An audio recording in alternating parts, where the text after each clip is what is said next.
Hello guys, কথায় আছে না, অতি লোভে তাঁতি নষ্ট, বেশি আদরে বউ নষ্ট, আর অতি ভালোবাসায় জীবন নষ্ট। এটা বাংলা ডিকশনারিতে একটা কথা আছে। তো আপনাদেরকে আজকে আমি ছোট্ট করে একটা কথা বলতে চাই, অতি গুরুত্বপূর্ণ। আমার কথাগুলো একটু শুনবেন, যদি ভালো লাগে অবশ্যই শুনবেন, অবশ্যই গুরুত্বপূর্ণ কয়েকটা কথা। তো আমার এক বন্ধু কি করছে জানেন, এই যে অতি লোভ করতে গেছিল, তারপরে মানে ওই কি মানে লোভে ধ্বংস হয়ে গেছে। কেমন, সে ঢাকা রওনা দিছে, যাওয়ার পথে মানে এমন একটা জায়গায় ওই মানে ফাইসা গেছে।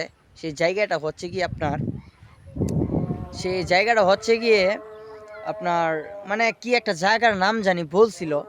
তো এখানে একটা লোক মানে কি পাইছে জানেন, কাগজের মধ্যে মুড়ানো স্বর্ণ, এরপর একটা চিঠি, মানে এটা পাইছে। পাওয়ার পর আমার বন্ধুর ভাগ্যে এটা মিলা গেছে গা। তো ওই যাইতাছে, ওরে আটখায় বলতেছে যে দেখেন আমি মূর্খ, আমি কিছু পড়তে পারি না, তো ওই সিডির মধ্যে কি লেখা আছে আর এটা কি দেন তো। তখন হ্যাঁ কি করছে, একটু চিন্তা ভাবনা করে কয় এটা কিছু না, তোমার কিছু টাকা পয়সা দিয়া দেই, তুমি এটা মানে দিয়া দেও আমারে, আমি পৌঁছায় দিই মনে। তো তারপরে ওই 30,000 টাকা দিয়ে কি করছে, এটি নিছিল, স্বর্ণ মনে করে লইছিল।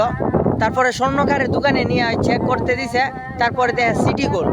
তো এটাই আপনাদেরকে আমি বলতে চাইতেছি, একটু সতর্ক থাকবেন, এরকম ফান্দে আপনারাও পড়তে পারেন। তো অতি লোভে তাঁতি নষ্ট, সেটাই বলতে চাইছিলাম। সতর্ক থাকবেন, ভালো থাকবেন, সুস্থ থাকবেন। কারণ আজান দিতেছে, এটার জন্য আর কথা বাড়াতে চাইতেছি না। আল্লাহ হাফেজ।